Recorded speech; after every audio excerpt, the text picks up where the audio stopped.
Rah, rah, rah, rah, rah. Seriously, that already sums up my day. And it isn't even past lunchtime. And Mr. Cullen has just asked for a word in his office before his shift ends. Great. I trudged hopelessly down the corridor, almost dragging my feet as I entered Keller. I just wasn't in the mood for it today. After everything that happened with Poppy, from her refusing to open a birthday card to me, to her accusing me of stalking her, I started to feel pretty useless, and, well, in a rather pathetic manner, proceeded to drown my sorrows last night with 2 bottles of wine and a chick flick, and on my own as well. Not really a good combo.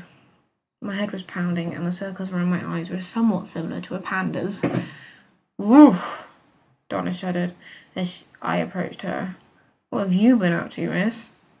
I daren't move my head as I feared my brain might just self-combust if it moved a smidgen more.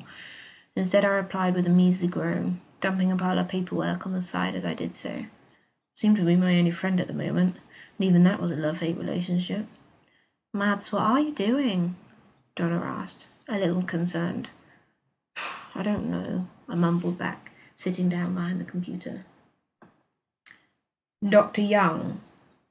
I looked up to see Lyndon stood in the doorway of his office. Ground, just swallow me up now, please, I wished as I rolled my eyes sneakily before standing up. A word, now please, he ordered sternly. Good luck, Donna whispered sarcastically as I hurried past. Dr. Young, this has got to stop, Lyndon announced in a harsh tone, shutting the door behind me. I gulped, not entirely sure as to what he was referring to. Not on task, making silly mistakes, you're turning up late. I checked at my watch. On previous occasions. I know what it is, he continued, taking a rather casual stance against his desk. Poppy Lloyd. You've got to stop seeing her. Okay, he was right, I guess. But the fact that he had the cheek to knock me about this after what happened with him and Chloe Baxter kind of overtook it all and, well, sent me off on one. Excuse me, I retorted, putting my hands on my hips. Just because I'm taking a slightly more personal approach to a particular patient, something which you fully well know is a difficult situation to be in, does not relate to me being off task, as you put it. Lyndon moved upright, folding his arms.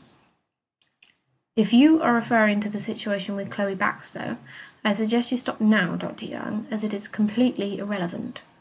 Not from where I'm standing, I argued, immediately regretting it. Look, he snapped, regardless of what you think, from now on you will be monitored on a daily basis. This will determine as to whether your contract is extended or not. I didn't know whether to cry or scream at him. Realistically, I knew that both of those were kind of out of the question. I just felt so misunderstood, used. All I wanted to do was please everybody, help Poppy, do my job well, help the patients, and yet it all, well, backfired at me right in the face, and I had absolutely no idea what I was doing. Sorry, Dr. Young, but it's necessary. Necessary, my ass. Stupid, I know, but I found myself walking up the corridor and heading towards Poppy's room. Talk about coming back for more. She'd made it perfectly clear I was to stay away. It was probably the best thing for both of us anyway, but I couldn't help myself. I just needed to see if she was alright, that's all. Poppy, what are you doing? She was up and out of bed, dressed, and gathering her belongings from around the room.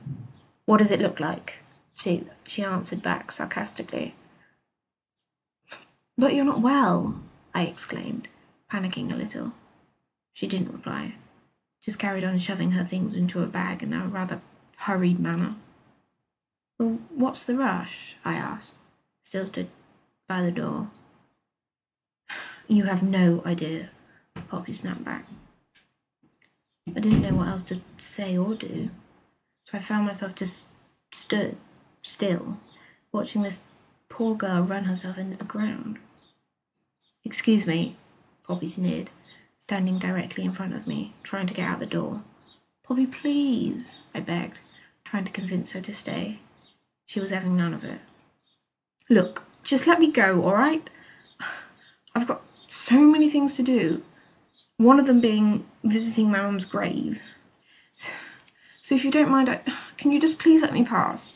She retorted, trying to hold back the tears. I did. She quickly pushed past. I sighed to myself as I heard her footsteps echo down the corridor. What was the point? Not knowing what else to do, I made my way back to Keller. Donna greeted me upon arrival. You'll never guess who's just stormed past here, she bellowed in excitement. What? I mumbled, rolling my eyes. Poppy! She just, stormed out. I know, Donna, I've just seen her, I replied, leaning against the nurse's station. I really don't know why I bothered. Hate to say I told you so, Donna giggled, elbowing me in the side. I shrugged. Whatever. Oh, Mads. Come on. What about we go for a drinkies tonight, eh? The thought of consuming any more alcohol made me feel sick. I shook my head thoroughly. Oh, yeah, Donna frowned, gesturing with her eyes behind me. I turned and followed her gaze. Poppy walked in slowly, tears streaming down her cheeks. Her shoulders rose quickly as she struggled for breath. I rushed over, holding both of my shoulders, but still kind of unsure of what to do. I don't even know where she's buried. Oh, Poppy, I sighed, taking her head into my arms. She practically fell into me. I held her tight, soothing my hand over her hair. It's going to be all right, I promise. We stood for a few seconds, her in my arms. I looked over to Donna, and she just smiled cheekily. I smiled back. As I turned my head back round to look back at Poppy, I caught a glance of Lyndon stood in the doorway, with a fiery look directed straight towards me. I couldn't care less what he thought, but I knew I should.